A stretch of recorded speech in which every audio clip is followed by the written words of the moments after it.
What's up, guys? Welcome back to the channel and some more Hail Caesar coverage here. So we are coming back with the Welsh, which for this will cover roughly 5th through 8th centuries AD. This is definitely an interesting one compared to a lot of the other lists that offer a lot of choices. As you can see, it's a pretty short and simple army list here with some interesting requirements. So it's going to be mainly infantry with, again, just a smidgen of cavalry available. But of the infantry here, the Priodar have to be 50% or more of the non-skirmisher infantry. Skirmishers can be 50% of the infantry per division, and then in each division there have to be at least 4 units, again, not counting skirmishers, and however there can only be 1 bodyguard unit, and naturally, as you might expect, that would go in the general's division. Foederati must be organized into 1 or more separate divisions, and then those can include skirmisher javelin men as well. So let's dig in here. So with the first unit, the Toilu medium cavalry with spears, only 1 unit of those available. So again, might as well take them, right?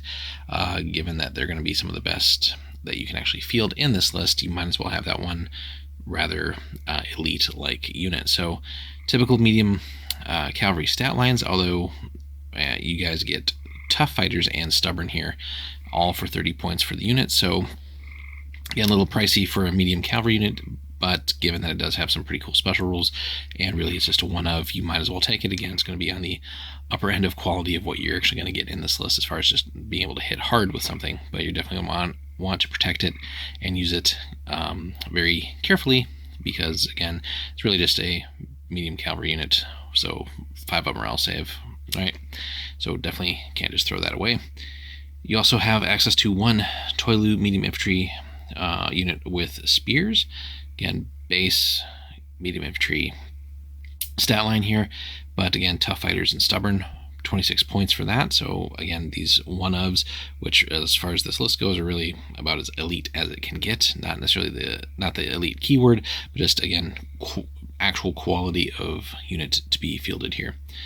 So then we move on. We have the Priodar light infantry, again, which have to be basically at least half of our infantry, armed with spears and or javelins. So again, light infantry stat line, no special rules here, but just 20 points.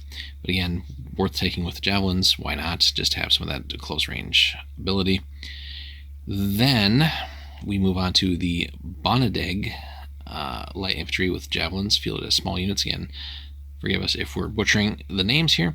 However, we can pay extra, in this case free, to give them bows instead of javelins. So, certainly worth taking some of these, because it's really going to be just about the only long range unit in the list.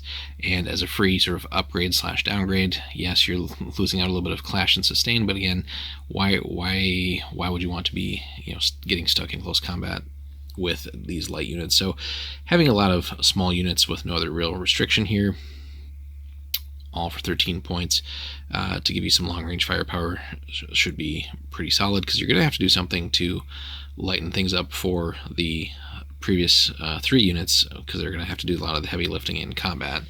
And that being said, this list doesn't necessarily excel at ranged combat either, so you're going to have to give your punchy units as much support as possible here, although punchy with air quotes here, because we don't have many of them. So then we also get the what I'm definitely going to butcher that, Taog skirmishers with javelins as small units. So all for 11 points here, your basic skirmisher unit, again, that we more or less get in every army that we've covered so far. So again, well worth taking. You're going to have to do a lot of work with harassing enemy units, setting them up for sort of some sacrificial units, setting them up to charge and get in out of position, stuff like that, and then hoping again that your Telu and your Priodor can do just as much as possible, and hope that the dice are still with you too.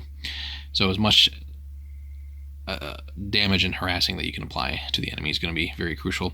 Lastly, again, without any other real restrictions here, aside from the skirmisher restrictions, we have the same unit but with slings, also a small unit. So again, the other long-range option here for the list, so well worth taking those in some quantity as well.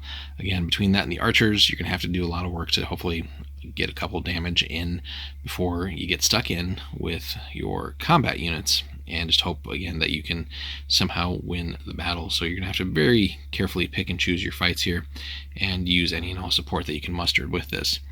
So again, 1 commander per division here, and everybody at least has leadership 8, so that is pretty standard stuff there. But again, anything less than that, and this would be a very well, tougher job, tougher uphill battle than it already is going to be to do well with these guys, but could be interesting nonetheless, just to, as far as from a modeling and hobby perspective, field something like this and do some research on what sort of colors and things like that these guys would be, or how they would look like, sort of all arrayed for battle and all that.